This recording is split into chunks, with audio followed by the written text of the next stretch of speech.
Hi there, my name is Kendrick, and today I get to interview an awesome panel of all the IJs. Like every single one is here, like Standard and Jumper. I'm gonna get them to introduce themselves, starting with Kevin. So Kevin, take it. Hi, I'm Kevin, INFJ, NIFE, blast, play, consume, sleep, audio. I guess I'll throw it to Lindsay. Yeah, I'm Lindsay or Elijah on YouTube, and I am an FMNITE blast, play, sleep, consume, last, INTJ. And Joyce, here it comes. Hey there, my name is Joyce, and I have a YouTube channel called Joyce Mag, and my type code is double feminine, NITI, sleep, consume, play, blast, INFJ. And I'll hand it off to Rose. Hey, I'm Rose. I also have a YouTube channel, just Rose Bay, and my type is SIFE, blast, sleep, play, consume, FM, so I'm an ISFJ. And I'll throw it to Avis. I am Avis.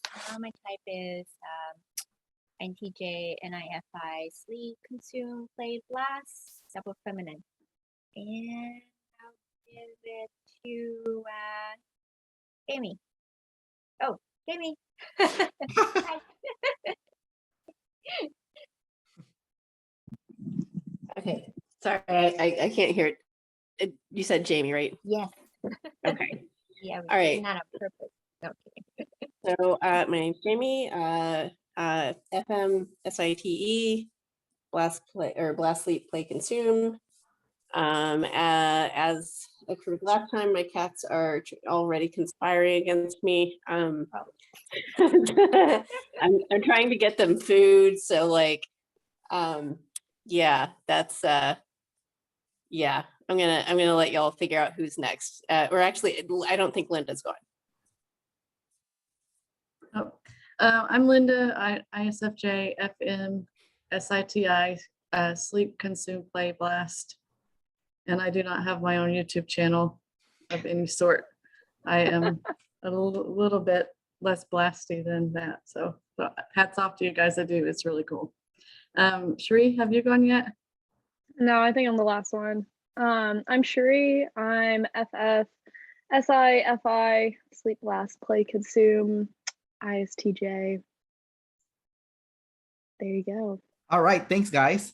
Now, since this is an IJ panel interview, my goal here is to get the IJs to talk to each other and learn more about what makes them IJs and whatnot. So Lindsay has the first question here for her fellow IJ. So Lindsay, go ahead and take it. Yeah, so my question, and I know it's a little bit of a wide one, but is, my favorite thing to ask people is really about their fear, because I feel like it says so much about our type, and it illuminates so many of the things that make us tick and motivate us. So my question to you is, what does the fear of your fourth function, like, how does that manifest like within your body? So like when you find yourself going, like feeling that fear come up from that fourth function, what does that feel like inside of you? And then what is the context of the situation that is driving that fear? Right into it. That's such an interesting question, because it's like it's connecting the like body sensation to the like mind, like psychological sensation. I don't know. I've been thinking about that a lot lately, like the connection between like mind and body and how those are connected. So I guess for me, having any last, usually the situation is, I mean, it's just any scenario where something happened that I didn't expect, because I'm not like organizing patterns. They're just like getting thrown at me like unexpectedly, and I'm like freaking out because I wasn't expecting them, and then they happen. And you would think that I would like learn, but I don't. But the feeling is like, it's like a gut feeling. I don't know. It's like anxiety.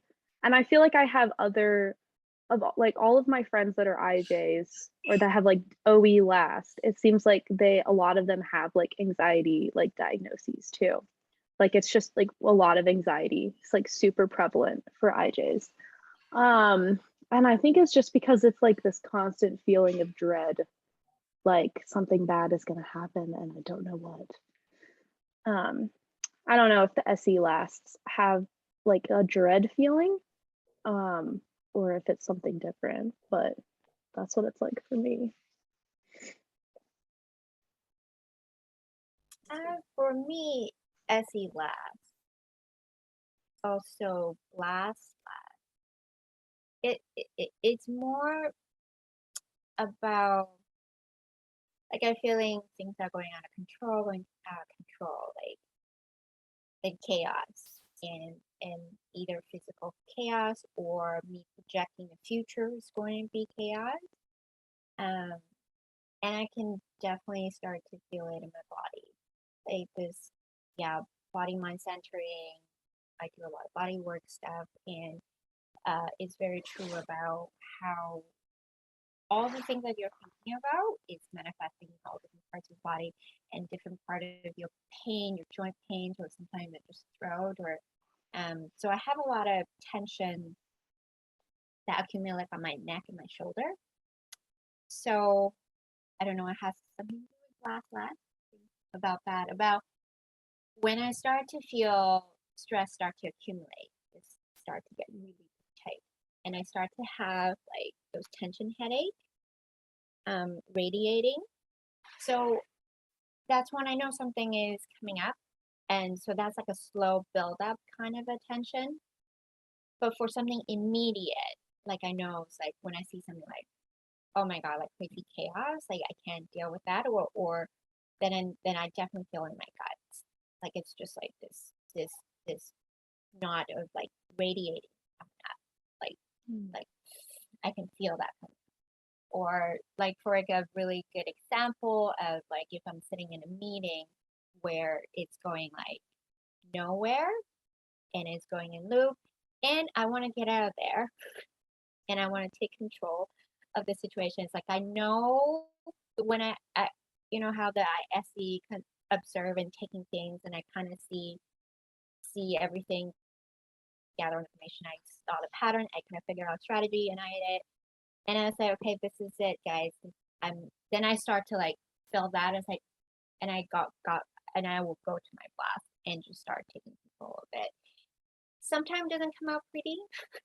Try to manage that to a little bit better now to like, but to answer your question is like this really comes up for me, and I really start noticing that as an immediate kind of like I need to take control of it, and then my blast come out. So yeah.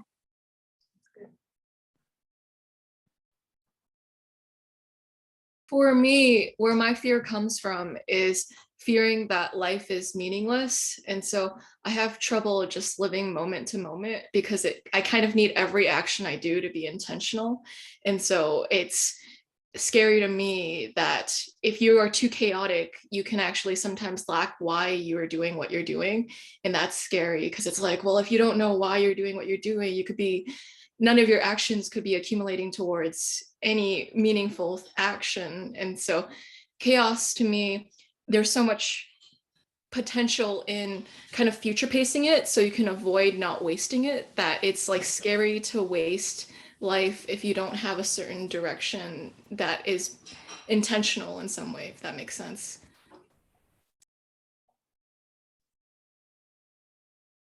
I'll go next. I have a lot of what all of you guys are talking about, and anxiety is really, really big. It's I'm glad you mentioned that, Cherie. And like, it settles in my stomach. It almost like right around my belly button, and then it'll travel up, and I'll lose the ability to breathe, kind of like, And I don't always notice it, but like when I do notice it, I sometimes see that I'm in that state for a very long time, like maybe through a lot of my day. And I remember a few years ago, I was wearing a Fitbit, and it would tell me my heart rate. And when I went to work, it told me that my heart rate was like 30 beats faster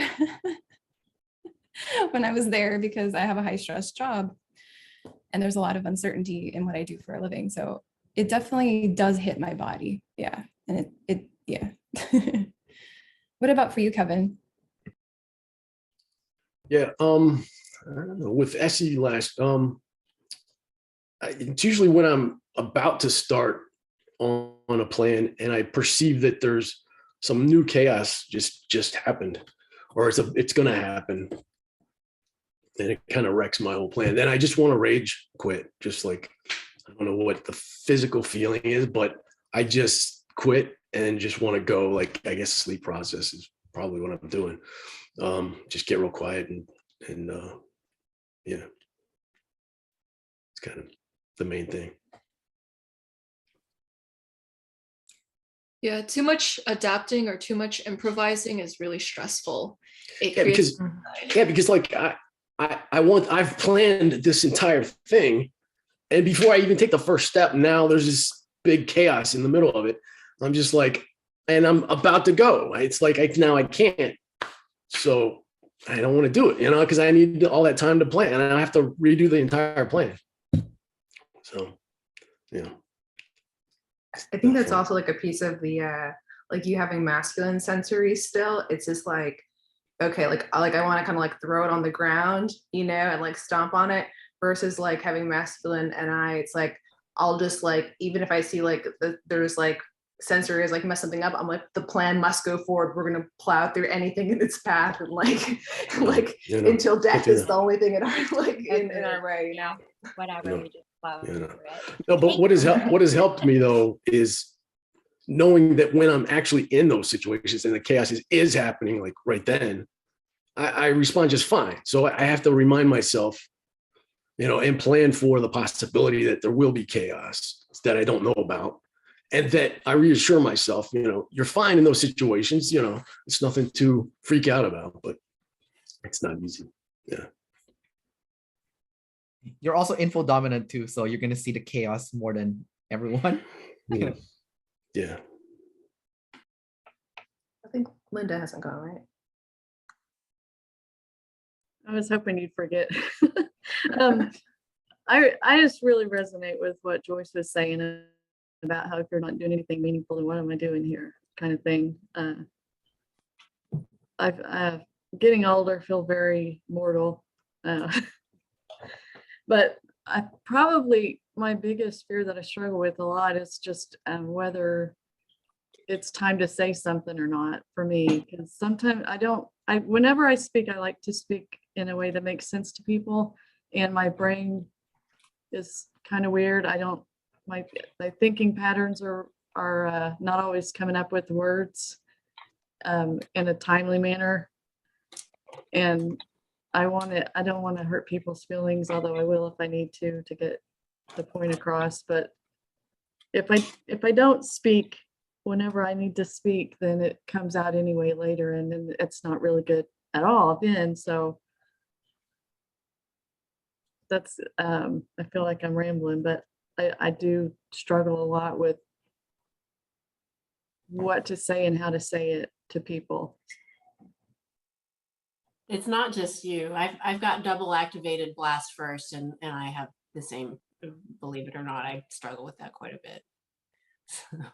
Yeah, like what if I start talking and then I'm wrong? That would be terrible for me.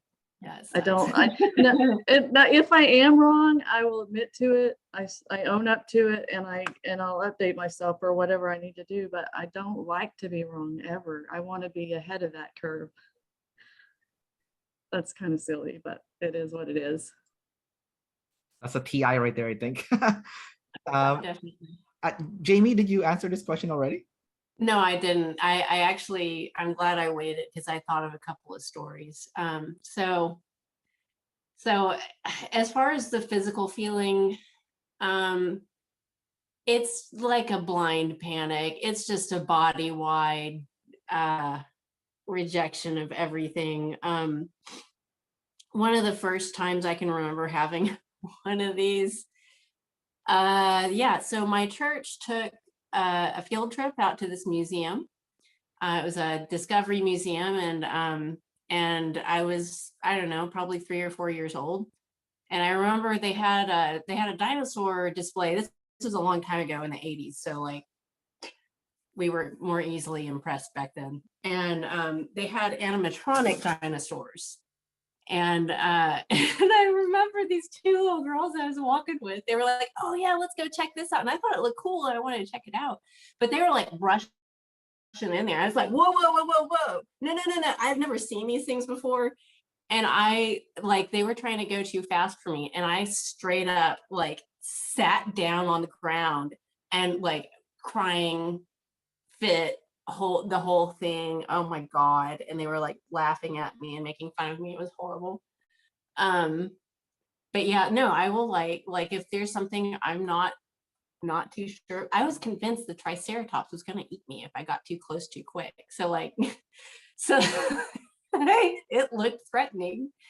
So yeah, yeah, I'm maybe this much better as an adult. I had an experience a couple of years ago. Oh my God. I live close to the Canadian border, and I have a friend up in Saskatchewan, and I was going up to meet him. He had me meeting him in some place. I knew the city pretty well, but it was a specific place that I didn't know. So the whole time up there, he's like giving me these really vague directions, which I'm reading on the phone. So it's stressing me out anyway, because I'm dealing with the sensory of driving, and yeah, I know you're not supposed to text and drive, but really we're out in the middle of nowhere here. You're not going to hit anything if you glance down for a couple of seconds because there's no traffic. But yeah, finally, like I finally got into the city, and he's still trying to text me. I'm like, no, call me, give me directions, give me something to freaking work with here. And it started raining, and then apparently the RCMP, the Mounties, they were having like an exercise in the city. So they were like, there were Mounties police cars all over the place everywhere while he's sending me these texts to this location that I can't freaking find. And I got almost there because he dropped a pin and sent it to me, but like all reason had gone out the window, and I found a parking garage that was like right before where he wanted me to pick him up. So I went in the parking garage, and then I refused to come out. And I was like, no, this is where I am. You come here. And so I managed to lose the ticket to get out of the parking garage. And that was apparently like the straw that broke the camel's back. He ended up driving me out of there because I was just like, I see that person sneaking behind you, by the way, Lynda.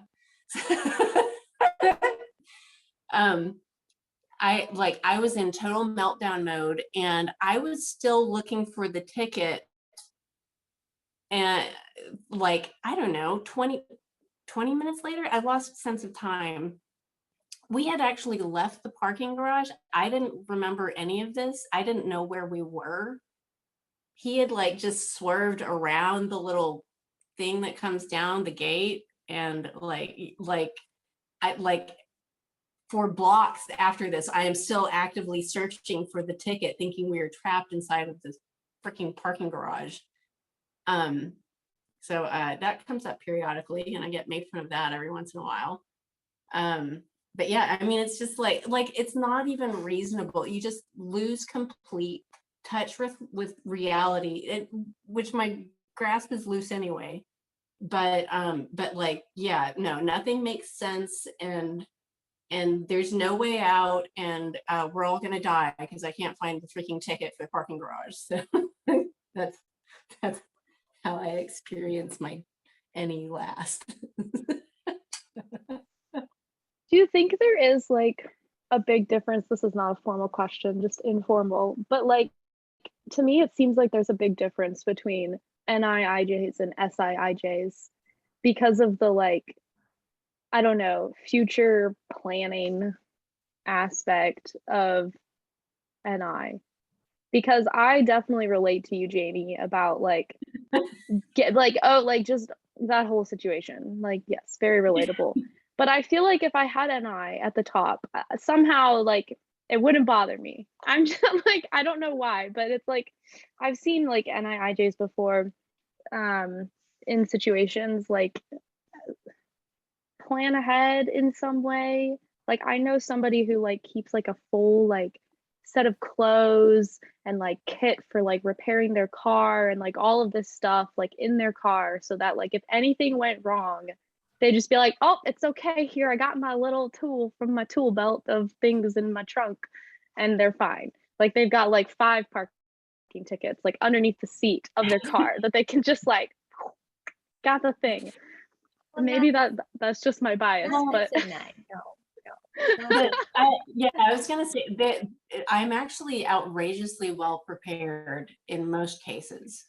Like over prepared. I'm trying to like consciously ease up on that because it's expensive and time consuming and the rare, almost never occasions that it happens where you have something you need are great, but like they are really not common. So like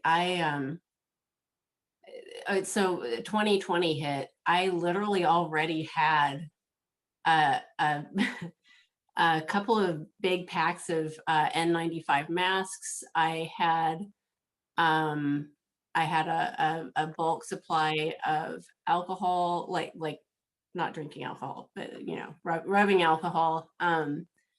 I already do a lot of prepping. I keep a my grandparents survived the Dust Bowl, and you would think that I have, based on how I keep stock my pantry.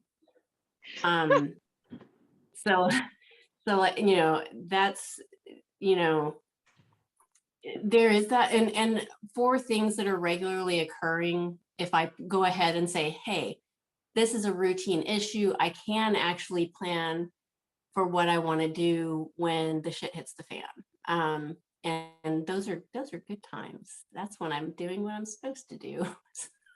I think from my perspective, like, because people have always described me like when things get a very like heated, like critical moment when something like wild is happening, they're like, Lindsay, why are you so calm? You know, like, why are you just like seem very relaxed and whatever? And I thought about it, I was like, and I think I actually responded like, this is way before I knew about type, anything like that. I'm like, well, because I've already thought about this, you know, and so like it's not a surprise. And so like I've already, you know, practiced, I've already kind of run through this simulation before. And so, you know, people are like, okay.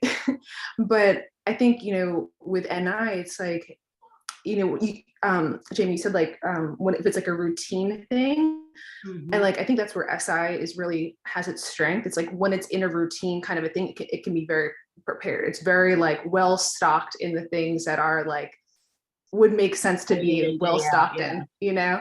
Whereas NI is like running these simulations of like, well, in these kind of circumstances, this could happen or whatever, and it's you know, it's like I thought for my whole life, I thought everyone had a pair of emergency pants in the back of their car. Like, doesn't everyone have that? It's like what if you spill something on your pants? Like, you know, you don't have emergency pants, what are you gonna do, right? But you know, so and that's just like a funny sensory example. But in the other ones, like when things are more critical, NI has this ability to it's like something else. So even if I haven't been in that particular situation before, my brain goes to what is this like and how would I navigate that like sort of situation? And so it's pulling on those relevant simulations and then running it through that course.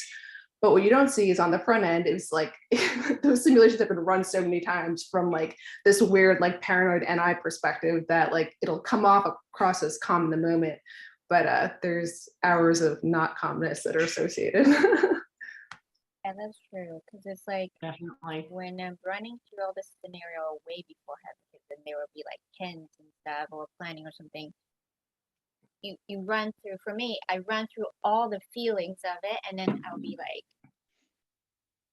running, my feeling will go with all the scenario that I'm running through all kinds of things in my head, and panic, anxiety, crazy, whatever, all that already. So so not so much about, I don't know, unless something really, really hits out of nowhere.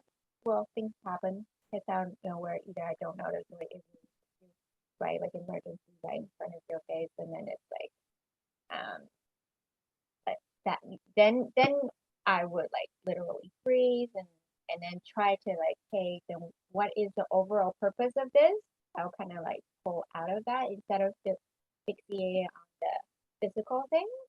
I think that's sort of like I always pull up to like categorical, or what is the overall purpose of it? Oh, we were just trying to, I don't know, get out of the parking garage, doesn't matter. Or we can come back to get our car later, or things like that. I don't know, things like that happen to me all the time. Like I didn't check, like, oh, when is garage door gate closed? And then, oh, locked out. Okay, right. So yes, I do have that, and it also depends on how frequent it happened in my life. And then kind of like, okay, well, like you said, like it just like, okay, it's the same as the last time, then maybe I'll just come back and get it like last time. I'm not NI by any means, but I can definitely relate to that. Probably because my NE is so double activated, but yeah, that definitely happens to me. And they say that I'm calm, but it doesn't feel like it inside. But yeah, I think about all the possibilities and all the things that could happen, and then what would I do? And that's why it takes me a little bit to make a decision sometimes. But once it's made, it's done. Because I've already been there. Our sleep consume stuff. I think our animals that like really we think about it for a long time, and then once we decided, once we tell other people, it's actually decision made. So yeah. Avis, I can't hear very well. I think your microphone is a little Okay. bit. Yeah. Closer. Yeah. Oh, okay. So I was saying that. There you go. Thank you. Yeah, like it probably has to do with our animal orders too, because we sleep consume on anything so much. By the time that we decide on something and decide to tell people, it's already done. We just inform them. Let's go with Cherie for the next question. Wait, I have a quick question. Oh yeah, go ahead. So if NI is simulating out that something bad could happen and then like pre-processing that, but when the bad thing actually does happen, like your tire really does go flat and you're alone with fixing the tire yourself, is that where you have the freak out, where you're like, oh shit, like I've simulated that this could happen, but now I actually have to deal with the sensory? Is that the freak out? And not for me. So for me, yeah, for me, it's like, if I've simulated that this is a likely scenario and then I do have to end up dealing with it, I've already processed the fact that I'll have to deal with it. Because like, having NI and then masculine NI, it's like, if I've already processed that sequence of events, it's as good as if it's already happened. So to me, it's like I've already been through this situation, even though like it's the first time it's happening. That doesn't bother me. It's more like where the sensory hits me is like the little things that like you're not going to end up running a simulation on, like you're trying to get out the door and then all of a sudden somehow like your necklace got caught like on your ring, and now it's like you're choking yourself and like you can't like open up the door, and it's all of a sudden you break something and you're like, crap, that was my grandma's like heirloom necklace or like whatever, and it's like those moments that it's like I'm not going to run, like that would have to be in any simulation, like I'm not going to be running a simulation on that. And it's like those moments where it seems like you get so flustered and like choked up in your neck and in yourself, because it's like I try to prevent sensory chaos at all costs, like ever possible, but you can't plan for everything, especially those stupid little things that end up coming up.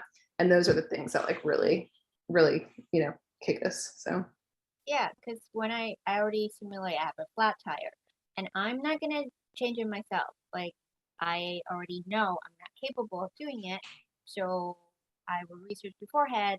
So I need to get this services. I need to know where to call, who to call, and in case of something happens, so then I need to know yeah, doing my trip, in what area I'm not going to get cell phone services, stuff like that. So it's just like all run through my head. So when that actually happened, it's like, okay, that's what I'm going to do. I might run into other chaos of like, my phone is actually dead, or, I need to walk, I don't know, 2 kilometers to get to, that's where it gets a little bit like the sensory details, things that, yeah. But in general, I'm like, that's okay. Lindsay put it really well. It's like NI simulates the most likely scenario. So we're really comfortable with guessing and with interpreting and with inferring. So we do that in front load. And so we kind of know how the situation is going to go. But with the small trivial things, we haven't necessarily calculated. And so it can feel like you're in the dark and you're getting punched from different directions. And you're like, oh, I did not know I was going to get punched there. Great. And you'll see the IJ getting jarred for a little bit, and then they have to like recover from the situation because they didn't have it in their simulation. And then they just do that like this pause, and then they start acting again. But it's because they're not that good at adapting or improvising. And so it's almost like there's nothing truly done in the moment at all because everything has already been mentally simulated to a certain extent. That's good, Joyce. Nothing's truly ever done in the moment at all. I'm putting that in my back pocket. All right. Cherie, you want to ask the next question to your fellow IJs? I didn't actually prepare any questions because I am practicing my demons, Kendrick. Oh, that's fine. No questions needed. Does anyone have any questions? Then I'll open it to everyone. Who has a question? I'll ask a question. Can I ask so nobody asks my question? Sure, go I ahead. have Lindsay. one question Go for it. that someone else made up for me because I didn't want to ask people things. But okay, so how do you see if the people that have the DE savior, how do you see that affecting your first function? It's a great question. I talk a lot. I talk way too much. That's mostly. I literally wish I could just shut up for a day, and it's actually something I practice.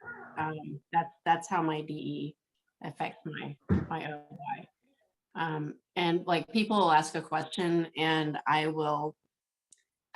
do try to know when I don't know what I'm talking about, but I'll try to figure it out on the fly. And it's one of those things where you can really kind of set people up, you can mislead them, and also you are taking on more responsibility than you actually need to, than you ought to, because that's something that they should be figuring out for themselves.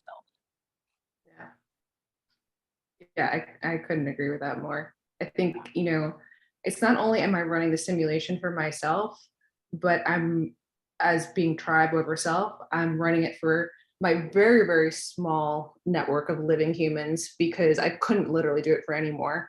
And I'm also simulating, well, what are the things that, it's not even a conscious thing. It's just like, I'm seeing what the things that they might run into that would be a problem. And I'm trying to fix those things before it happens, And so as a default, like as a result of that, I'm not letting people take on as much responsibility around me because I'm like, oh wait, they're gonna need this. This is gonna have to happen. So like, I'll just do it so that, because it's like, I don't want my own chaos, but I don't want chaos for anyone else either, Mm-hmm. And it's like, well, that sounds kind of nice on the front end. It actually creates like a very controlling human, because it's like, I'm controlling my life and the tribes around me, whether they want you to or not. And it's like, but it's with good intention, but it's also like, it gets a little sticky in the middle.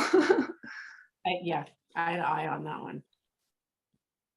Yeah, that was really good. For me, I would think I'll plan ahead for like around the house, things that I know need to get done that I know will trigger my wife if they're not done. And that, so her chemicals will be out of whack, and then that affects me. So if I do these things, planning that she's going to come down and see that they're done, and then she's going to be in a good state, then I don't have to worry. So I guess that's how it affects me. Yeah, and you guys covered responsibility pretty well. Yeah, the word I would always use is like I'm taking on more than, like, I'm trying to take on the tribe, right? And their problems. And I'll view it as responsibility, but it is just controlling. And, but one of the other ways it comes up, especially in like a negative way, is I don't feel like I'm allowed to have chaos, especially towards the tribe. So when my life is not settled, I will like self-isolate, and I won't go get help from people in the tribe, because I'm not only like responsible to provide certainty to the tribe, I'm definitely not allowed to bring them chaos. Yeah. It's not consciously. So I just kind of hold it all in, and like that adds to all that anxiety stuff we were talking about. So that's, yeah, I'm not allowed. So Yeah, I feel that definitely. I think the DI IJs also do this, like for the tribe, because I'm dating an INTJ jumper, like same type as Avis, and she plans stuff for me too. Like we were going on a trek soon, and she said, Kendrick, last time we went on a trek, you turned green, so I have this first aid kit ready for you. So I think even the DIs also do it, as long as that person is in their FI box or their box. So Yeah, I do Yeah. this for my family around me, that the people that are around me that could cause chaos for me, I do this for them. Yeah. So because I want to control whoever is in my FI box, I need to control that box. Because whatever, I think Kevin was sort of saying that, you know, how your wife's chemicals impact you, right? That definitely Yeah, definitely. the case for me so much. So then I have to future proof that from happening. So I totally get what Karen was doing. So it's like, oh, last time you did that and you had a bad day and it impacted me actually. So I don't want me to feel bad. So I need to control you to. So that's sort of how it originates. You plan for everybody to control that. My biggest pet peeve is someone's chaos, like their emergency and their lack of planning does not constitute an emergency on your part. So my biggest pet peeve is like when someone causes a problem on aisle 7 and you're the one cleaning up aisle 7, and it's like, it's your chaos, not my chaos. It causes like a resentment when I have to pick up other people's chaos. It's like, you did not plan for the situation, or you messed it up by accident, and now I'm this like janitor mopping it up. And after a while, it's like, I already don't like chaos, so I've already done my part and I've prevented it, and now this other person's causing it. So I can get a little with like savior DI with TI higher up. I can sometimes judge people for being stupid a little bit. It's like, you caused this aisle, this water spill on this, and it was so preventable if you just thought a little bit about it. And so I start to get into this space where it's a little bit judgmental of another person's logic. all right, guys. So I'm gonna ask you guys a question about your EP swing, because basically IJs swing and become EP. So you guys become chaotic or something like that. I'm like I mentioned ago. My girlfriend's an INTJ jumper, masculine NI and feminine SE, right? So our room is messy as hell. I have to SI organize everything. Forcing me to use my demons, which is, I guess it's good practice, even if I want to or not. Also with NI, I noticed that tax season is bad. Tax season is right now. I have some INTJ friends. I ask them, how do you do your taxes? And it's like, I just make up some number. I'm like, you can't make up number. The government's gonna come after you and you're gonna be screwed. And he's like, I can't be bothered. I have like all these plans ahead. And I'm like, well, like when they audit you, you're screwed. Like none of your plans gonna happen when you get audited. So those are just some examples I've seen from IJs causing chaos, either in their own life or other people's lives. So I want to ask you guys, what do you look like when you have that EP swing? So who wants to take that first? I will. Okay. Okay, so I look at my EP swing, not sometimes it's maybe a bad thing, but I just look at it more. My family has a term for it. it's called Vacation Mom. And so whenever I leave my little IJ box and we go cruising or wherever we're going to go to the beach, whatever, then I apparently get into this NEFE thing where it's more playful and just a little less planned, just go with whatever's happening. And maybe if not enough is happening, just create other things. And it's they have a lot of fun with it. They actually want Vacation Mom around. So it's, but it does get, it's not like my everyday self at all, but it's because I've planned for it. I don't know if that makes any sense to anybody else. That makes total sense. I was trying to think of an example where I was in an EP swing and I wasn't on vacation or away from home. I feel like that happens a lot when I'm away from my actual sensory life, or like vacation. I get to be relaxed, and oddly when I go on vacation I don't plan much besides where I'm staying, like what hotel I'm at, and then I just kind of wing it from there. It's like the only time I'm winging anything probably, really. So yeah, I relate to that. Yeah, same. Yeah. Vacations is great. Yeah, plan the whole thing, but just plan in all this open time where you can just be kind of chaotic. That's probably the only time I ever do that. Yeah. Yeah, no, it has to be a situation like for me where it doesn't necessarily, vacation is a really good one. And I refuse to plan out my vacations to the nth degree because that's what I spend all day, every day doing, or trying to do. And so I make up a list of, things I might want to do. And if I just want to stay in and sleep, then I do that. Or if I want to go do one of the things on my list, I've got the list there, I can use it. But what on a more regularly occurring basis, if I'm hanging out with a friend, I love having one of my good friends, he's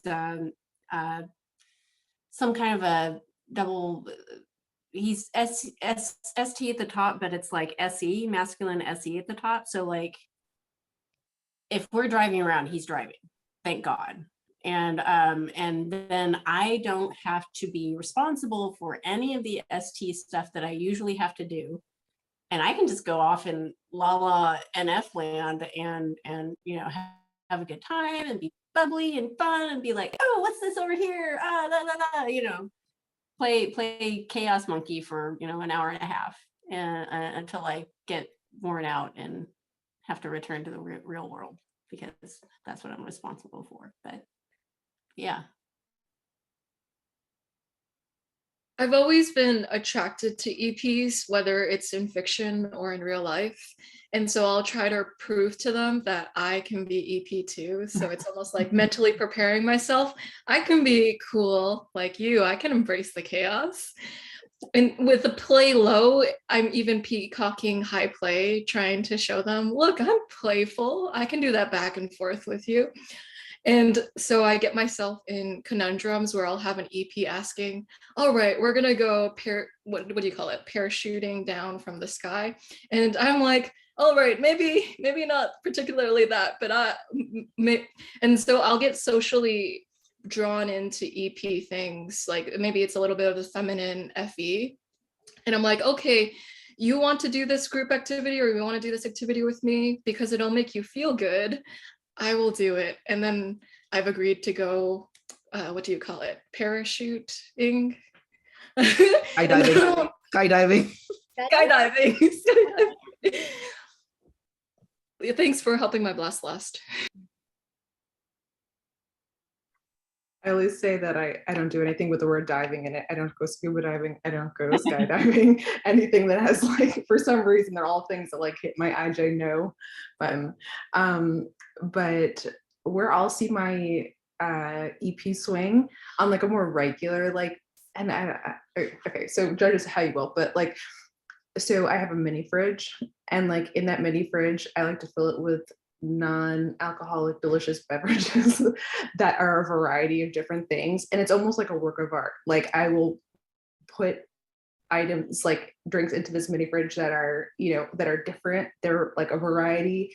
And so I guess you could see it from the perspective of like my Amazon account. Like when I'm like, ooh, this looks like an interesting flavor of this thing that I've tried before, you know, and we'll put this into the mini fridge. And so I guess it's kind of like that, like that demon consume, that like EP, like that gather. But then I was talking to someone else about this, and then I kind of like realized, I'm like, but you know what? Even the mini fridge is a box. Like it's still in an IJ box at the end of the day.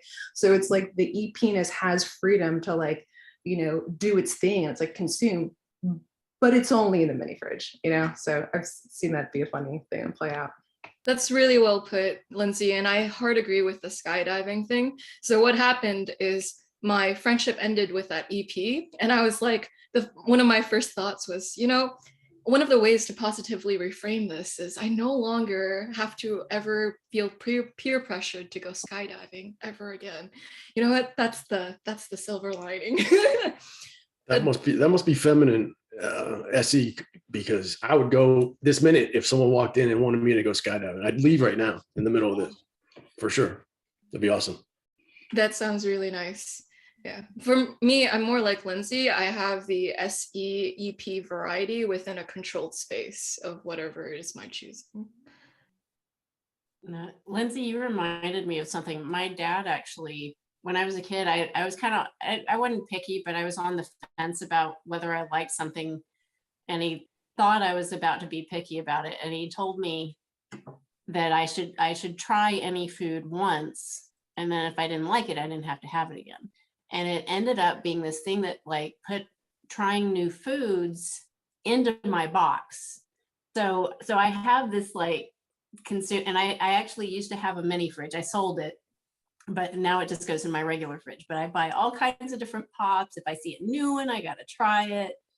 And that's my little demon consume outlet. New pop and candy is like #1 on that list. So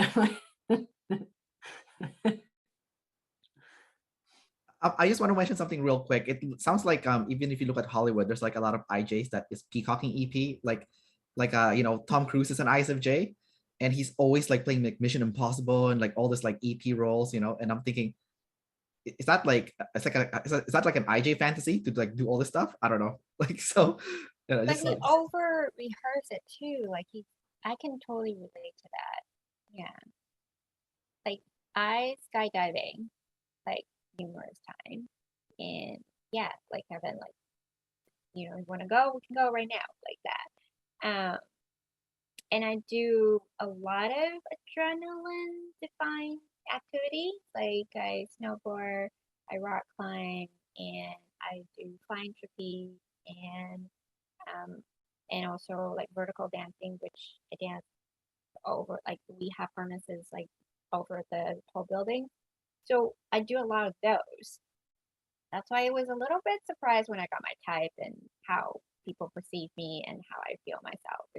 So, and then I kind of over the year, I realized something that I need to, there is certain things like I know right away what I need to feel safe on. Like I need to, once I feel safe, I'm okay. I'm like done, I want to experience everything. So once you have the harness in me, I'm great. I harnesses rock climbing, but if I do free climb, I just can't do it. Like it is, there's something I can't get over that part where like the wind is gonna blow me off. Like, I can't plan for that, or there is that threshold of that just in my mind when I need to feel 100% safe. Then I'm all for it. Like even just hiking or doing things like I need to somehow physically feel safe and make sense. Then I am willing to try anything within that boundary. So I probably would never do the gliding thing because I feel like no, that's way over my safety zone there. But I'm glad to experience everything within that boundary of my line. So I understand what Tom Cruise is doing. I was going to mention that like Kevin, Avis, you're both the double activate SE, so maybe it's more likely to Oh, it's easy for you guys to do that. But then so is Joyce, but then Joyce is terrified, so it kind of breaks the pattern. So uh, who has the next question here? I can go. Yeah. Oh, okay, you go for it. Okay. So I think over the year, I didn't think that I was like over controlling person. But I kind of realized that it comes out in a where it's really hard for me to move my emotion, and when I'm stuck, and in a way also when someone's in my FI box that so when Joyce were talking about how someone else spilled in aisle 7, you had to go clean up, that is sort of what I feel like too. So when someone in my box is like having a bad day, and that really affects me, and I would just go downward spiral and stuck there and feel like I need to clean it up. And over the year, I felt like, why do I have to clean it up? But I'm just trying to like, okay, if someone else spilled, I was practicing not to clean it up and not to let it affect my emotion. I don't know. It's just something I'm just practicing at, and just see if you guys resonate or have any way to kind of like either get myself out of that like really stuck emotional like zone, and not being so affected by someone else's negative thing or whatever that they are going through. It's technically not about me. Yeah. Does that make sense? I totally get that. Once I start down that road, people tell me feelings can change. I just don't know about that. They're very, very, that is where I get stuck every time. Sometimes it's because I need to say something sooner. I know I said that before, but that's kind of a big thing for me.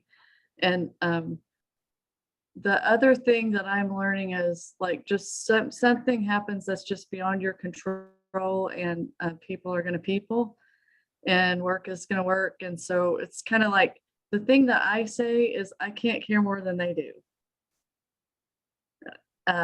And it's not that I don't care, but I just can't care more. I can't care more than they do, because at that point, then, who's the monster? Well, it's me, because I'm the only one upset about this. It doesn't make any sense. So, just realizing everybody's different, and you just kind of have to try not to care more than other people do about, like, if the sky is falling. And if everybody else is okay with it, then you just have to go with it. Yeah, I relate, even though I always thought it was an FE thing, but it sounds like not. But yeah, when I was a kid, my mom would tell me all the time that, what would she say? I can't remember the exact words, but it was something along the lines of like, everyone's problems are everyone's problems, basically. And like, she was trying to get me to stop taking ownership over like everyone's problems all the time. And I think like I try to remember that when I'm starting to feel that, because yeah, when my friends are hurting, I'm hurting, and then my IJ-ness comes out, and then I try to control the situation, help them. Yes. Yeah. So it's just like recognizing that that's what's going on seems to be the biggest help, but it is hard to like let go a little bit sometimes. So I relate. Would you say sometimes it's just letting yourself feel what you feel too? Because I mean, that might seem simple to some people, but as I get older, that's one of the things I found that I have to do is just, I just have, even though it's kind of stupid and I shouldn't feel that way, it is what it is. So I just have to let myself feel that way. And then, Yeah, that's true. Because then I sometimes, can move on. Yeah. yeah, sorry to cut you off. Yeah, sometimes you just have to cry about the fact that, like, for me, it's like some bad possibility exists. There's some possibility or multiverse out there where I have a friend that I love and want to protect and I can't, and they're sad and hurting. And that reality is hurting me. And that's what I have to cry about.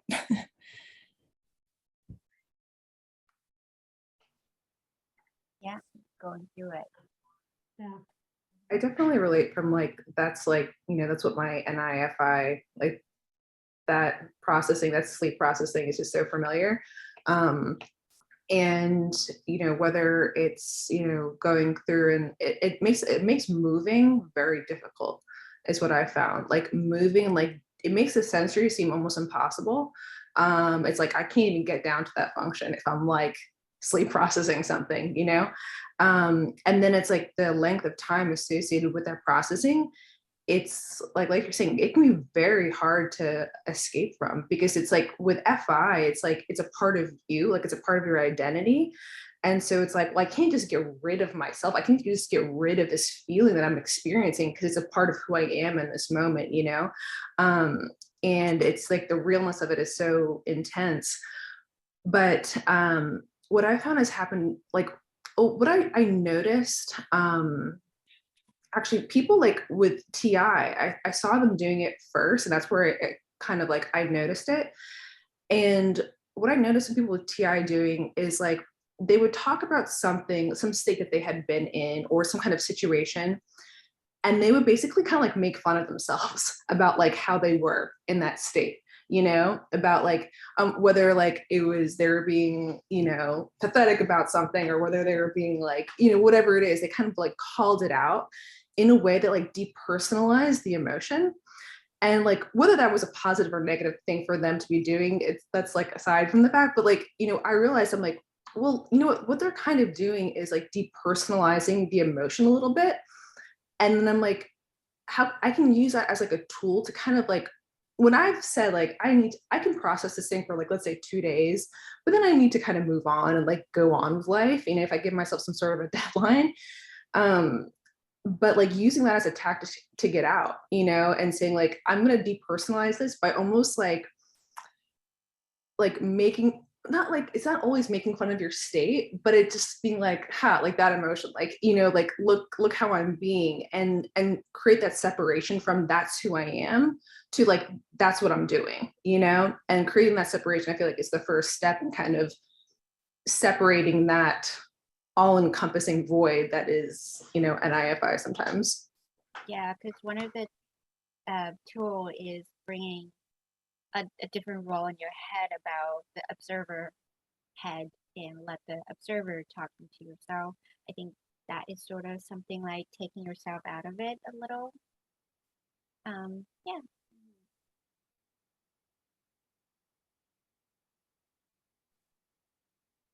All right.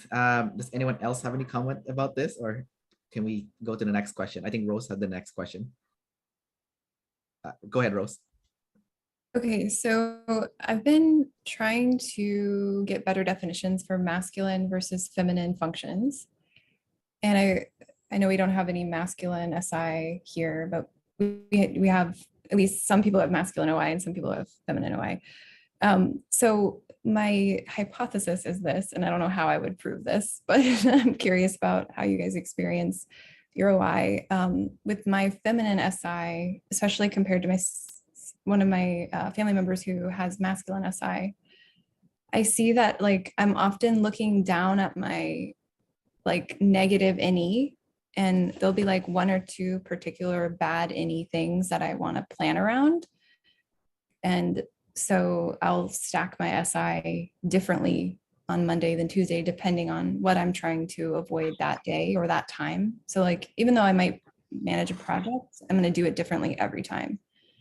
And it like can see that really annoys people, but I'm curious because I heard Lindsay and Avis say with their masculine NI that like they are trying to like drive it through against the SE. I'm curious how you guys basically experience your first function through your sexual modality.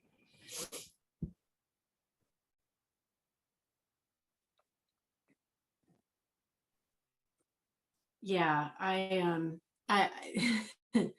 so I have double activated feminine SI at the top, and yeah, I'm a manager, and what I do for a living is you know how the grocery store, you have sales and they change out every week, and as if by magic, when you go in on the new sale day, all of the prices have changed.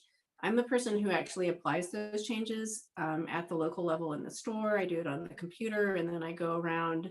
I've got 2 direct reports who do the price tags, and then I do the signs.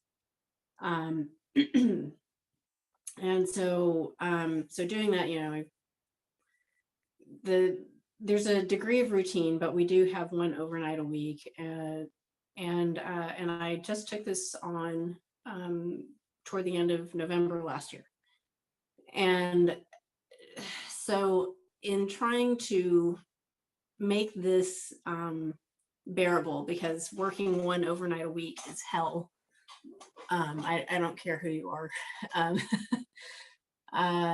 Yeah, I end up changing stuff all the time, trying to see, like, because there's, even though I'm not responsible for it, I respect the overarching pattern more than I do the sensory. It's more real. And so I do end up changing things constantly, because I'm trying to either adjust to the continually changing sensory, like we just had a blizzard this past week, and then we got another 6 inches of snow last night. And so like things like that will actually impact my workflow, and I will change what I'm doing. And I'm sure it drives people crazy. So far, nobody's yelled at me over it, and not in this job. But it's certainly something I've been yelled at before, because they can't predict what I'm about to do. And yeah, other people, especially with Savior OI, don't like that a whole lot. So. I have masculine NI as my dominant function, and it shows up as very classical NI. So any description of NI you'd read online, I feel like I fit, because my intuition, that's NI is masculine. And so that's typically what's written about everywhere.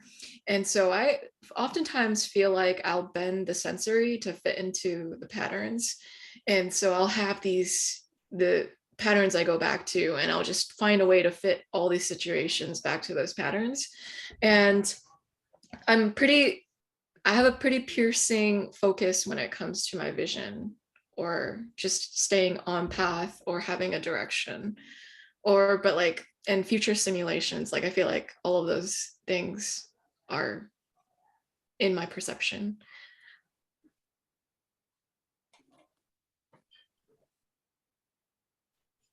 I like Joyce's example a long time ago when she said it's like, is it red and purple, or both red or something, like, or something like that? Yeah, red and purple are both red. Purple just has part red, but it's still red. You can still fit it in there.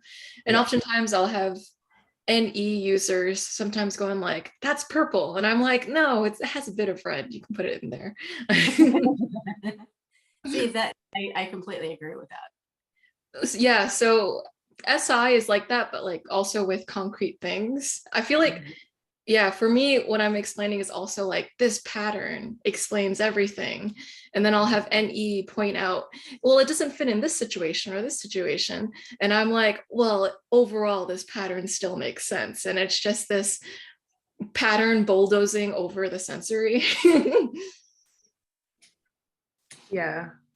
I with what Joyce is saying is like, it almost is like, the way I've been describing it recently is with masculine NI, like the NI is more real in the sensory. It's like, it is like, not just because it's a savior, but the weight of it is more real to us than the sensory, which can be moved and be pushed through, you know, and it can change and it can be wrong, you know. And that doesn't mean like the pattern can always be adjusted to be correct, right? In like the NI perspective. And so that's what holds the most weight. And, you know, when Joyce was saying like about, or like where you will read about NI, I remember reading some of Jung, and he was talking about it having like, he was referring to it as like the psychic function, you know. And like at the time I was like, that's like, that sounds so woo-woo, you know. Like I kind of was like, oh, come on, Jung, you can like use some better terminology to like talk about like this function. But you know what I realized is that as I process what NI is doing more and more, the patterns that it's connecting, it's like it's always creating these pictures, right? And it's like it is defining these images of like what is real and what is true without sensory evidence behind it, you know. And like the level of confidence that you can have with masculine NI, like knowing something to be true based off these contextual patterns is so strong. And now I understand like that's really what he was trying to say in that writing, is that like that psychic like ability, it's just a pattern formulator, you know. It's just creating these images from patterns, from concepts, and it's like having that sureness. And you know, Dave and I will talk about like the freedom to guess, but like it's so comfortable guessing because like that is the first vision that it sees. The sensory is not the first vision that it sees.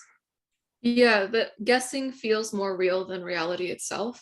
And how Jung's description of psychic kind of plays out in my masculine NI is that I'll predict how people will finish their sentences. So I kind of like, okay, that's the point of what you're trying to say, or this is the overall message you're trying to convey before they even finish talking. That's why if they go too much into the details, I've already guessed the conclusion. And so I'm like waiting for you to get to the guess, because that's what I'm already anticipating. So I'm in this like constant state of anticipating how things will go, because I already have a pretty good trajectory of the path of it. Does that scare, does that like, and that's like a confident feeling, Joyce? I'm curious because I will get feelings of anticipation, like anticipation of a point or a conclusion or something happening. And it is like, it's like spikes of fear. It's like spikes of like anxiety, like this could be like the end, like this could be what they mean, like this could be the conclusion. And it like, it's like, it's just like repetitive, like stress, like traumatizing me. But for you, that's like your savior responsibility, like comfortable.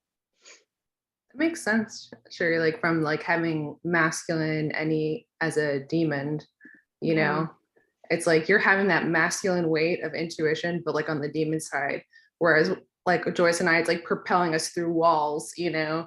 It's like on the other side, it's going to propel you somewhere, but it's going to be more in the fear category. So that's interesting. It's like I want to be confident in it, and I want to like use it, and I want to be like powerful with it, but instead it just feels like it's just like slapping me, just like yeah, exactly. I'm like, what the hell? Like, give me something. Give me either solid intuition or solid sensory. No, just slaps. So I will say, so I have masculine NE and masculine TE. So my play is like demon and like pounding through the wall, right? So when I'm talking to someone and I usually do, because I work in retail, I figure out what they're going to say really quickly, very often, because it happens a lot. And I will literally, I didn't realize I was doing this. I will start doing the wrap it up movement, because I want them to get done, because my blast is ready to go. Most of the time it's right in that context, but sometimes that still comes out in other contexts, and my brain is just as absolutely freaking certain that everything in the NETE it's come up with is real, and a lot of times it's so incredibly far off base. And with it being double masculine like that, where everything on the outside is the enemy and everything on the inside is poor, poor, pitiful me that always gets attacked. It really, it's painful. I will just say that it's very painful at times. Yeah, I okay. kinda have, oh, sorry, go ahead. Oh no, go ahead, Avis. You haven't gone. Go ahead. Yeah, because I have masculine NI and masculine FI.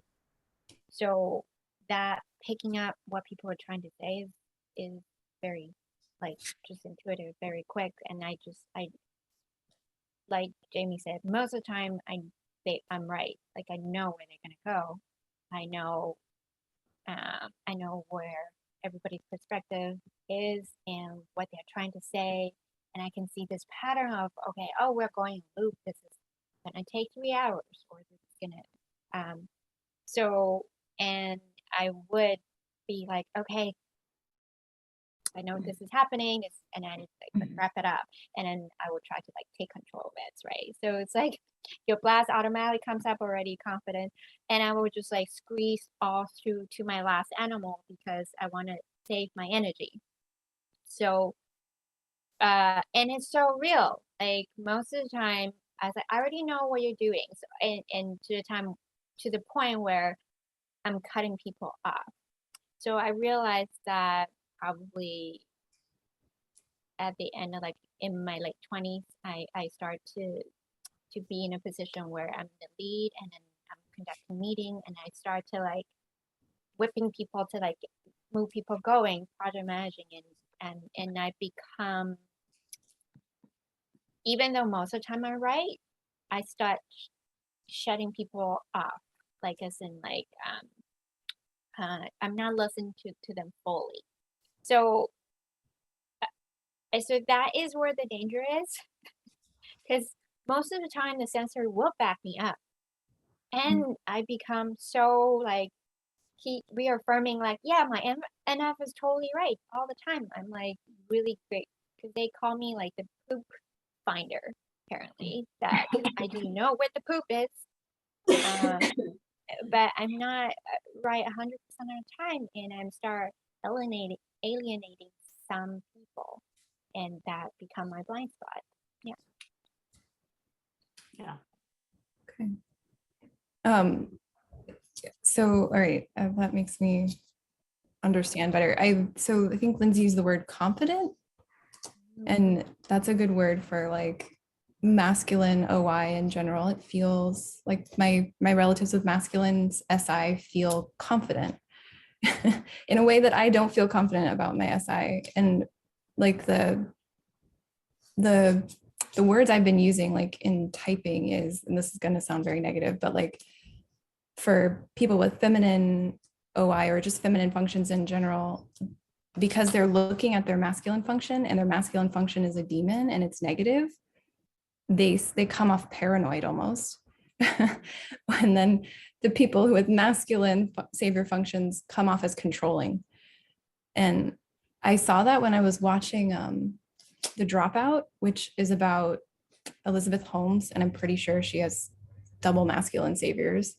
And she was doing kind of what Joyce was talking about, where she was convinced that the future was going to have this thing that did this thing to your blood. And obviously she built this whole company around it, and I don't know, didn't work. I don't know what her functions are, but it felt like I related to it because it felt very IJ, but then it didn't in some ways because it felt like she was overconfident in the future. And so like the way she comes off is controlling. But then if you look at people like, not to be negative, but like Putin, he looks more paranoid. He is also controlling, but he's like kind of weird and skittish, with his feminine SI. So I don't know. I'm curious, Kevin, because you have masculine SE at the bottom. What do you see with that? Yeah, I was gonna jump in when you guys were talking about this stuff. I see that I'm triggered by masculine intuition in general, because for me, it's supposed to be movable and flexible. And also, if you've already narrowed it down for me too, that's like, what are you doing? That's my job. Why have you narrowed down? I want to hear all the details so that I can do the narrowing down. I just have a really hard time, because for me, it's not a certainty of the intuition. It's maybe possibly I'm never going to slam down on this is the pattern and this is the plan. And, you know, it's got to have that flexibility, that movability to it, because it's like, what are you doing? You know, it's like, is what my functions are telling me. Like when I hear other people being so forceful with their intuitions, which I'm already perceiving that maybe I'm sounding that way speaking right now. It's like, what are you doing? You know, back off. Don't be so sure of that, because you can't. There's going to be some sensory that you're missing that's going to make the whole plan change, or, you know, some section of it at least. But yeah, it's just that's how Kevin, so I want to go back to what Rose said about like your first controlling function. If it's feminine, it's paranoid. I think that's a really good one. I like that one a lot. So you have feminine NI. Do you feel paranoid about your? Very much, yeah, all the time. Yeah. About, yeah, just sensory chaos is like haunting me all the time. Yeah. Right, because the sensory is real Really too. It's masculine. So yeah. Gotcha. Because if I haven't planned for that, then when it hits, I have to like adjust my plan, like redo the whole plan. So yeah, it's a lot of anxiety for sure. I feel like Rose, you were onto something here, because I have feminine NE and I do feel paranoid with that too. So that's a good one. That it's good that you saw that.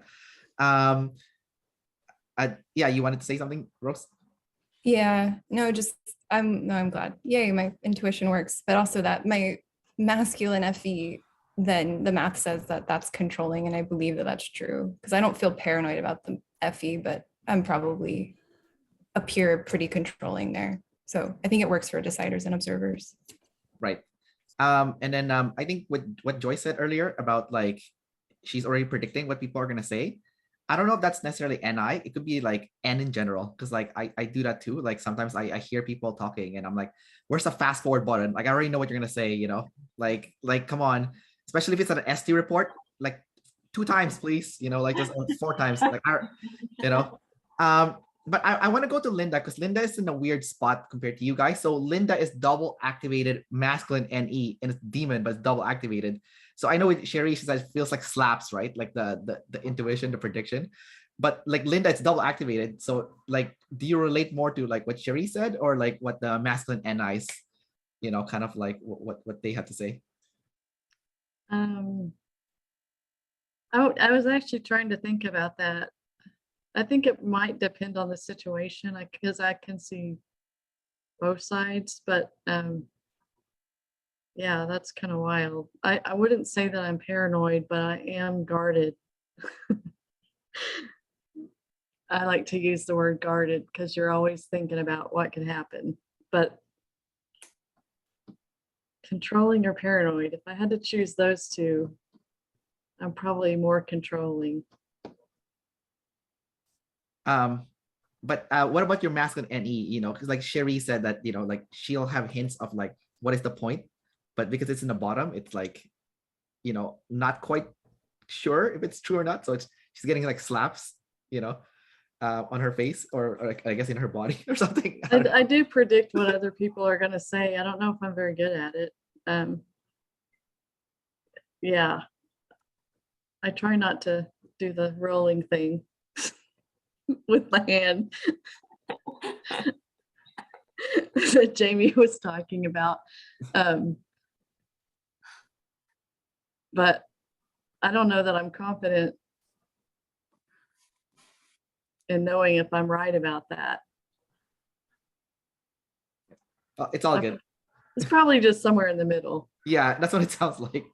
It's probably good that your blast might be helping you out there on that one. Yeah. So. Yeah. Well, maybe the blast is making it difficult for you to make like a conclusion, to conclude it, right?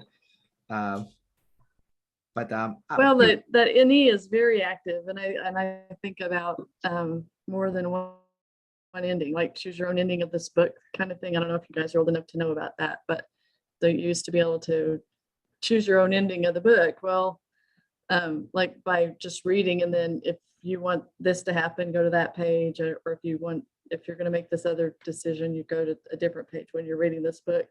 And it's kind of like that, except for I've already read both of them. So I'm like, oh, he's either going to say this or this or this or that. It's probably going to be this choice A though. So it goes, that part goes kind of fast in my head, because then I start thinking about, it is kind of a slap in the face in some regard, because unless it's a story I've heard over and over or a prediction that's so easy, then I'll usually narrow it down to a couple of things that they could say, one bad and one good. I think it's Kevin, Jamie, and Joyce that hasn't asked a question yet.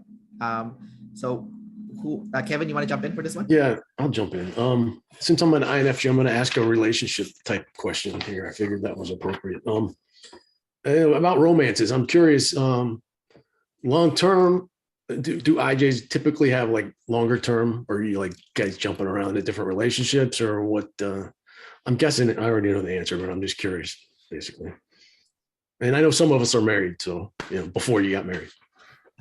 Avis is laughing because she has a. Anyways, go ahead, guys. So I mean, okay, I dated a lot, like whenever I was in elementary and junior high and that kind of thing, kind of pick and choose and figure out what I want with my life. And then I kind of figured out like what kind of person I want in my life. And then after that, it was just like, okay, I'm kind of done with that. And then I met somebody when I was 17, and I decided, I'm gonna go for this guy. And I told my parents that I was gonna have a wedding and they can be there or not.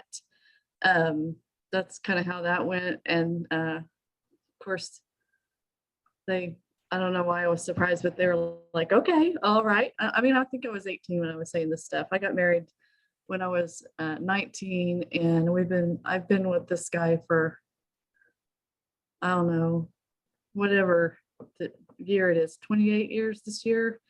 So I don't know that I have a lot of experience in like dating people, but when I was younger, I had little boyfriends or whatever. That's not quite the same, but I kind of know what I want, and that's what I do. Same with my career. I'm in 10th grade, I knew what I was going to do, and that was it for me.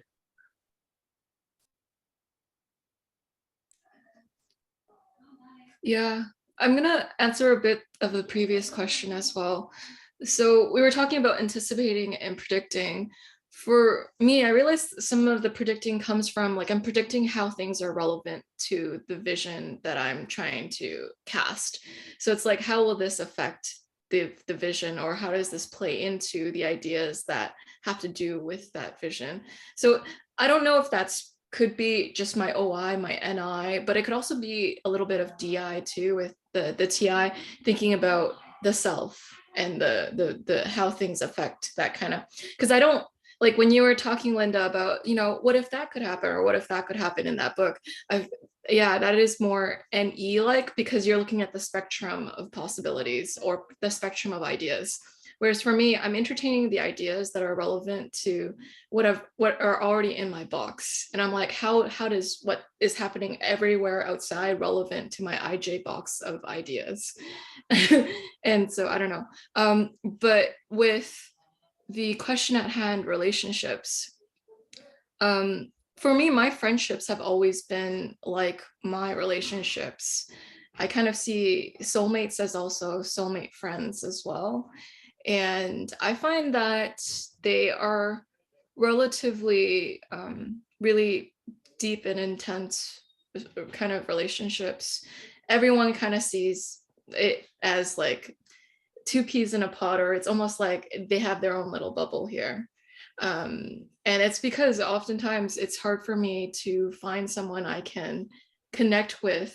And so when I do, it becomes this whole world that we create together. And so, yeah, that's the answer to that.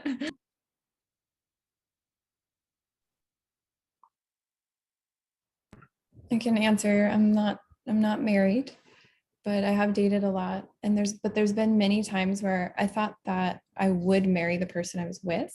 And then the pattern seems to be like my consume catches up and I'm like, oh wait, no, this is a horrible match. But I like, in terms of being an IJ, like I love the blast of, at least you think you're with someone who's a good match, and then hopefully you are, and building that, like that's like the dream, right? But yeah, like my Achilles heel throughout my life has been my consume last, and so yeah, now I'm trying to better understand my consume, better understand myself, so that I can find someone to be forever with. But yeah, so far in the 20 years that I've been dating, which is a long time, it's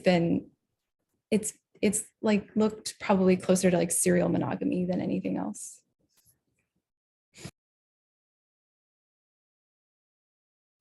Yeah, and I can totally resonate with that because I have the same pattern. I've been dating for what, 20 years, and it's all been like serious monogamy kind of thing. So it's, I guess for me, it's like dating a person for a long time, but I might have intuition, like we might not be a good fit, but I'm blast. So unless something drastically happened, it's really hard for me to do something about it. So it will be like, oh, so it's like, okay, we need to like, we need to move in. And then I would just suddenly freak out, like, and then everything would just like coming out. So I might be harboring something for a long time, and then until something happened, and then that kind of implodes, and then do something about it. So then it's like, so it is kind of like that for me. So I kind of need to, over the years, I kind of learn to like, I need to do something about this situation or the relationship if I intuitively know this is not a good match for me, and not trying to like, hey, let's see, if this will work out, or it's just I'm too, I just don't want to move or do something. So yeah. I like how you said you're harboring something for a long time and you didn't speak up about it. I've seen that way too many times. So anyways, next person.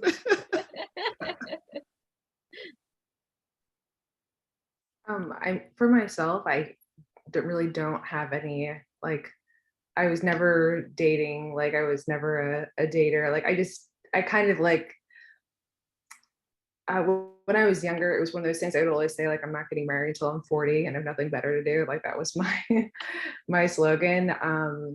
And not according to plan, I was, captured by an ENFP when I was 18, 19 years old. And I did end up getting married when I was 22.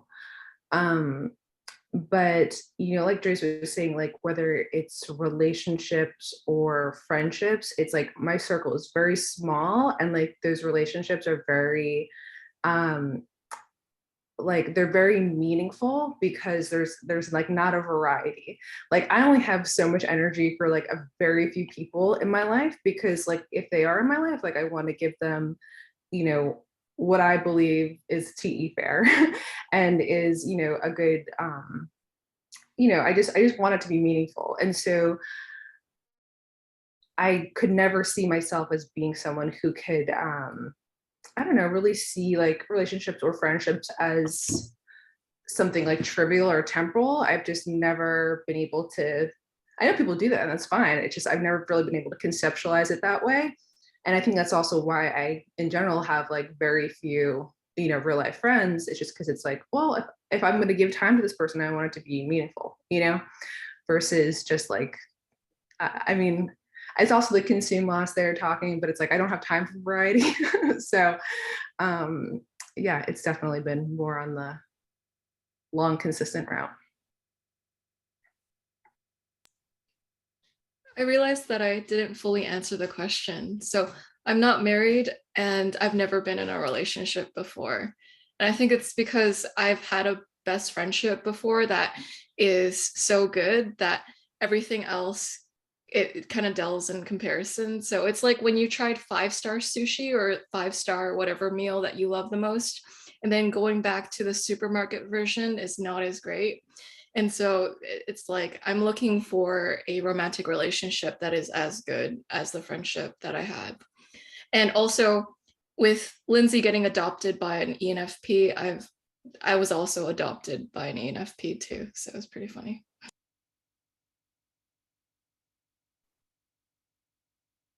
All right, next. Jamie, Cherie. Yeah, serial monogamy is a pretty close description to what I've had. And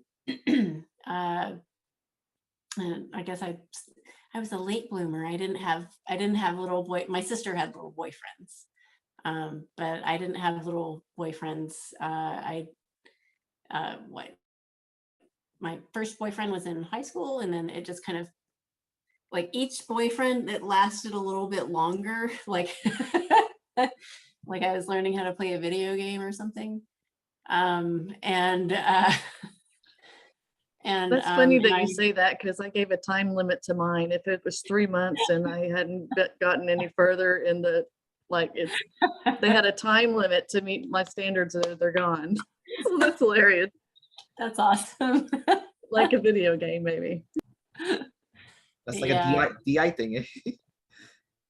But yeah, no, honestly, I've had pretty terrible romantic relationships. I was first I was engaged, and I won't bore you guys with the details, but it went really badly. And then I got married, and that also didn't go so great. So now I'm single again, and I'm kind of just I know that people date. I don't understand how, like, that's too many moving pieces. I'm not responsible for that. So so yeah, I at this point I'm in my 40s, so I'm kind of like, well, technically, yeah, I'm on the extroverted side of things, but I spend so much time alone, trying to avoid having my feminine FI upset, that I'm just like, well, maybe this is it. Maybe it's just you and the cats, Jamie. So so yeah, serial monogamy for the win. All right, last one, Cherie. Yeah, I feel like relationships are always such a they're always a hot topic. Yeah, I don't know. I got started dating pretty late. I didn't have my first boyfriend dating experience until I was 21. So it was 2 years ago. I'm still figuring things out. Still learning. But yeah. I don't know. Not much else to say besides that. Well, thanks for that, you guys. Appreciate it. All right, Jamie and Joyce, who wants to ask the question next? Yeah, I'm wondering what part of your OP code everyone relates to the most. So what part screams the most resonant when you got your code back? What was like, wow, I really saw myself in that.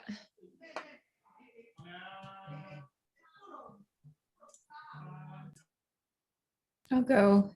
My masculine FE was like I was like, oh, okay, that's what that is. And I didn't know, I think at the time it was just like Gary Vee that was the child of masculine FE. But then I was like, oh, that's what I'm doing all the time, because that's my masculine savior function. And yeah, it fit a lot of patterns in my life. And I was thankful that that, I don't know, it was in my type, and it helped me make sense of some of the things that were making sense in my life.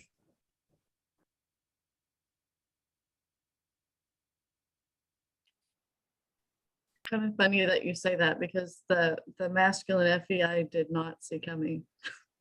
I didn't think I had FE at all. I think that just didn't exist because I didn't pay attention to people's feelings. The TI I could see, but yeah, so that was kind of weird. I see it now, obviously. It's been a few years, and kind of after they said that, I was like, oh, yeah, that explains some things. I think for me was the learning I had demon feminine sensory was like, I was like, okay, this all makes sense now, because the way I describe feminine sensory, demon feminine sensory now is like everything is liquid, like whether it's a solid or not, everything is liquid. It like, there's like, everything has a level of viscosity, and if anything can spill or break or like change its state around me, it just does. And the thing is like, other people noticed it before I did. And so, you know, one of my friends said it well. He was like, Lindsay, anytime you ever hand me something, it's always wet. And I'm like, what? And then I realized that he was right. And I was like, wait, how is, okay, but where is it? And then like the comments of like, you know, Lindsay, there's always something spilled somewhere where you come from, or like whatever. It's just like, I realized me handling the sensory is just like this battle with liquid that's like, it's ever prevailing.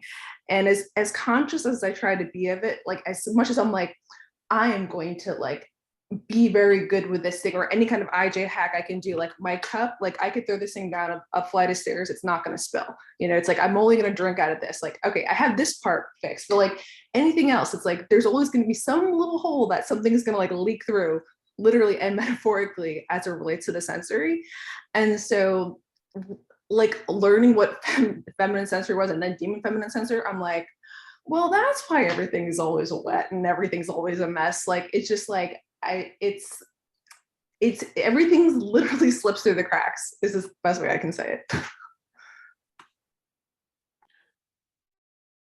On that note, my backpack was soaking wet on the inside the other day, and I was like, why the hell is there water? Like, I'm like, why is this paper like soaked through? Like, it was a paper I'd gotten back with a grade on it, and it's like drenched. And I'm like, where's the water coming from in my backpack? It's a new water bottle. This new water bottle I've been using. Guess what, guys? The lid doesn't screw on all the way, apparently. It was like soaking all the way through. I'm like, what the hell? Trust no lids ever, except for this one. I will trust that NI. I will use that. Give me so much shit about not screwing lids on things.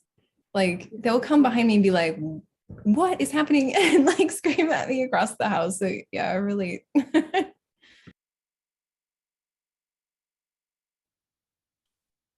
I'll go, because I too have a lot of lid problem. So I have to like literally take my laptop, because every time I take my laptop to fix, you know, for my work laptop, and then there's like, how did you get this towel? It's like, I don't know, 2-3 times already. Every time it's a different mug, and every time it's like, no, this one is not going to happen. Somehow it does. But anyway, I think when I got my type back, the thing that really kind of like, oh, finally makes sense to me is that I have masculine NI, but it's only single activated, but I have double activated SI. So I'm on this constant struggle of gas and brake, gas and brake, gas and brake. This is just my life every single second, basically. So that suddenly made a lot of sense to me, because I didn't feel like the FI totally makes sense. It's just always there all the time. So I just didn't know. I thought it was a primary. I thought I was FI and I like that. But that the whole bunch of SE thing, it just kind of really threw me off, because I really care about, do I have the facts? Do I have the sensory to back up all my guesses? When someone, one of my closest friend is a very obvious masculine NI, so every time I would see that, and I would just cringe so much. It's like, no, you can't say that. You there is like this case, this is the reason that to disprove you. So I am so cringy about NI. And then it turned out I got my type. I'm a NI. So, but that whole jumper thing and glass lizard thing totally makes sense to me, and that explains so much of my life. This constant back and forth and not moving, and want to make sure everything's right, and yeah, situation. So yeah, and spelling things. That's still doesn't matter if it's double activated. You're just gonna spell it twice. That's all. So to trigger IJs, give them a lid and a printer. Is that the thing? Oh yeah. Yeah. the lid thing's a new one. I didn't know about that one. That's a new one. Yep. So Cherie has to go soon. So I want Jamie to ask a question and Cherie to answer, and then we'll go back on track. Okay. So Jamie, go for it, and then Cherie, All right. you jump in first. So I want to know, what was the most helpful thing that you learned from when you got your type back? All right, Cherie, take it. Okay, so both questions are like, one is which thing did you relate to the most, and then which was the most helpful. I guess for me those are the same thing because I have TE and FI. So if it's useful, then it's also me, because my only value is in being useful, right? But I think the most useful thing for me was learning I had SI, because I did not see it coming at all. And it's feminine too. So even though I've had my type for 3 years, I still like am constantly being just surprised by things that I'm doing with my SI, that I don't even realize are SI. But yeah, I think learning that has helped me to like, the reason it was useful is because it, gave me an answer to a lot of problems I was having that I didn't know were being caused by my SI just being on overdrive 24/7 all day every day. And what I related to the most, honestly, my type was a big shock to me. It still is sometimes. I think that there's just something about my sleep that I always want to be a different type than I am. And so there's just constantly this inner desire in me to be more and better than who I am, and not accept that this type is what I am and SIFI is what I do, and Demon NE is what I don't do, even though I want to do it. And Demon TE is what I don't do, even though I want to do it. And, I will always care about myself before I will care about other people. And I will always be selfish with my time and energy and, etc. I will always blast before I consume. And so that's like, I don't know. I never accept that for myself.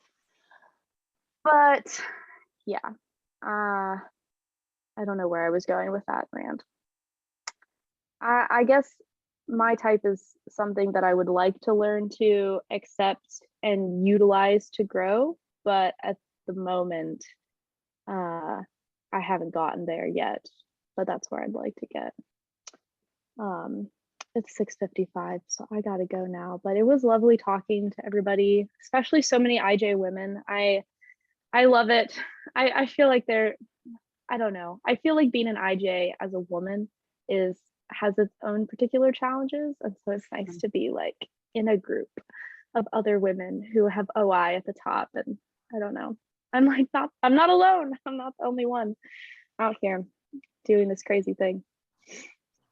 All right. Thanks, Cherie. Take care. All right. Bye, guys.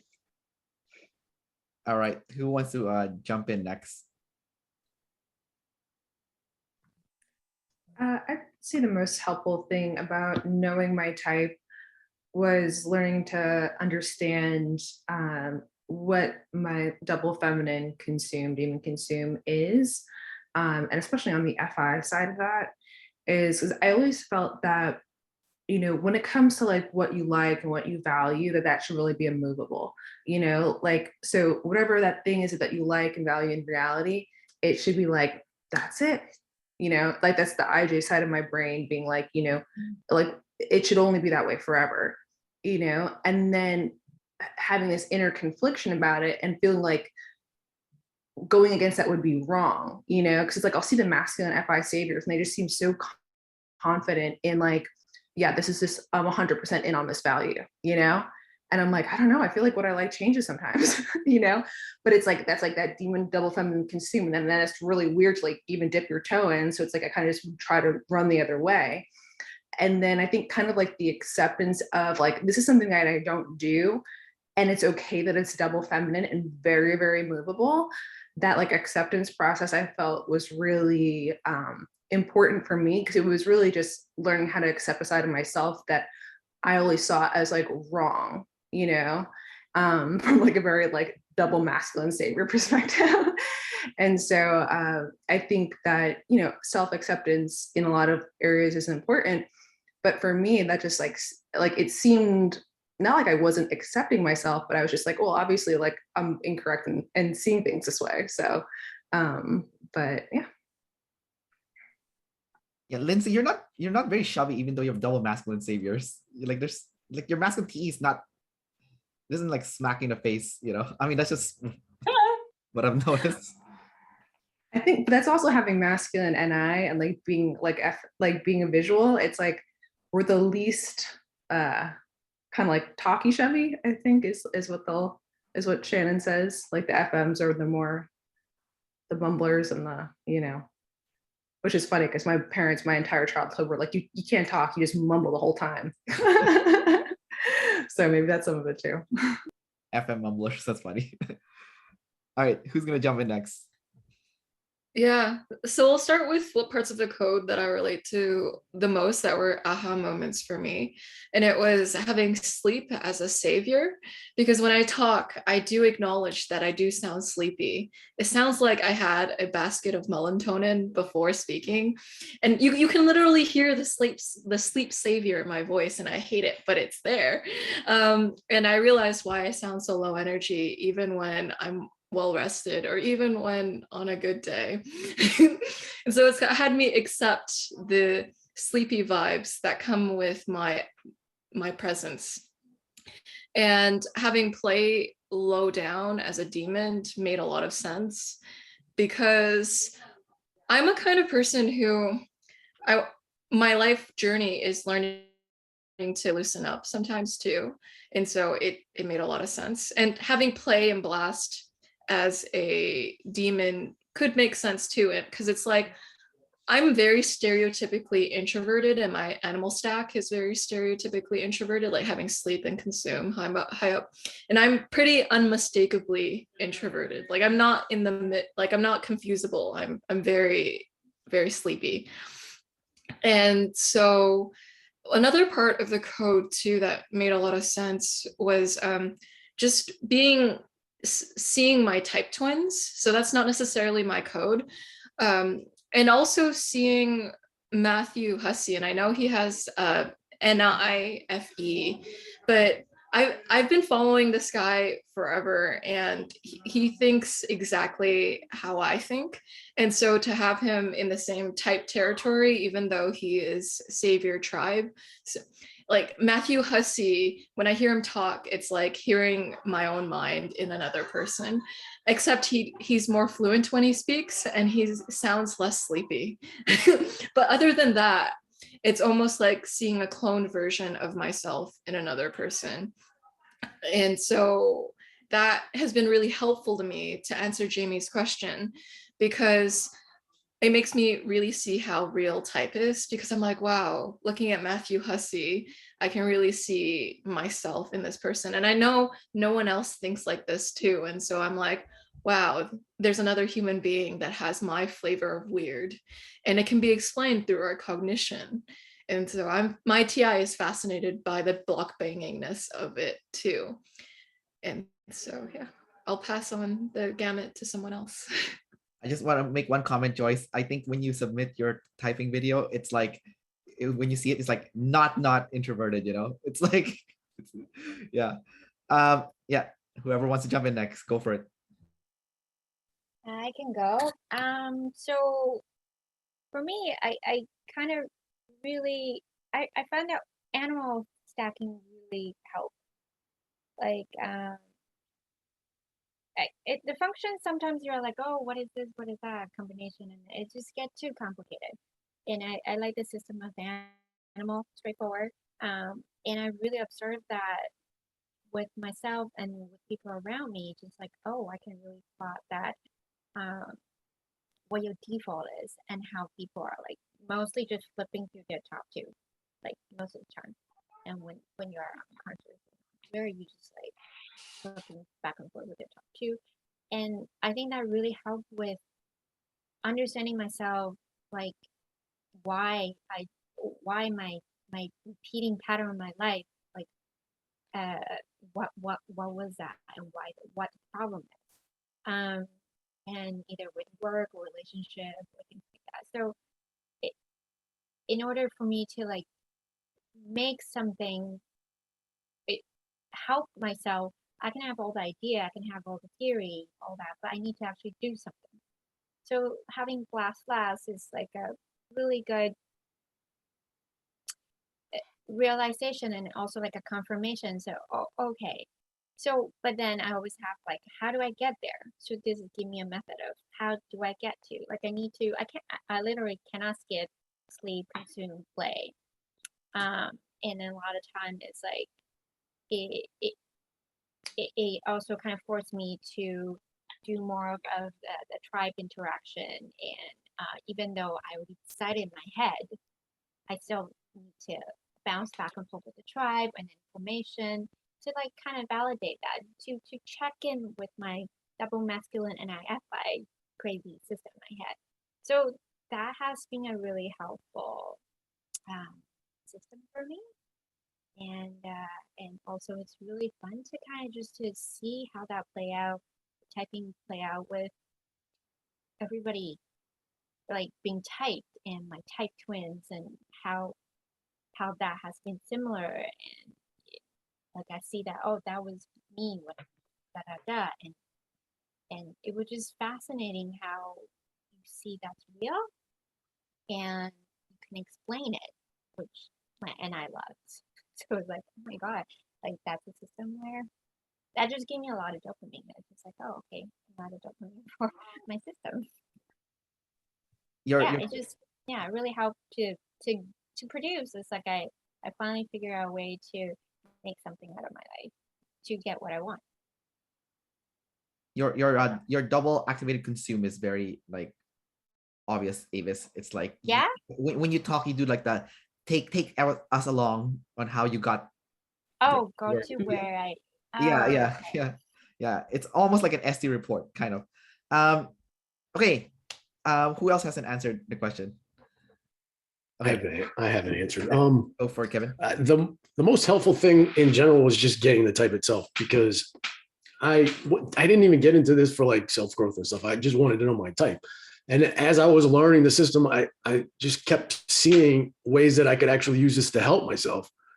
And by the time I actually got my type back, which is coming up on 2 years, I was already seeing how useful this was going to be once I got the type. So getting the type was like perfect, because now I could start working on stuff. And before I wasn't, I didn't want to do too much because I didn't want to be doing the wrong things. So I never expected I would like do all this work, and it's just been hugely valuable for me because I wasn't seeing myself accurately, apparently. And I can see you definitely using your NT sleep a lot, which is just awesome, man. Yeah, it's exhausting, but definitely valuable for sure. Yeah. Okay, guys, so we're gonna wrap up the interview soon. But before we do, does anyone have any burning questions before like the IJs dissipate and then you guys go in your boxes again? Does anyone have any burning questions? Otherwise, you can. What's the word they say in like when people get married and stuff, and like you're supposed to oppose? I don't know, whatever. Forever hold your peace. That. There you go. There you go. Yeah. Anyone have any burning questions? No burning questions. Okay, good. We'll wrap it up here then. So thanks guys for coming out and sharing more about your life as an IJ with fellow IJs, and definitely learned a lot here from you guys. Especially the paranoia one was so good. I love that one. That's the one I'm gonna put in my box because I didn't even see that pattern. So that's awesome. And then the lid thing. Oh, I love that one. Like that, I didn't even know that existed. Like the fact that you all are like nodding your head and stuff about like spilling stuff. I'm like, holy, I didn't even know this was a thing. Well, I mean, now it is. It's out in the open. So, hey, if you have any IJ friends, best gift ever, something that doesn't spill. All right. So thanks everyone. Thanks, Ken. Thanks, Kendra. Thank you. Thanks. All right, see you guys. Bye. Bye.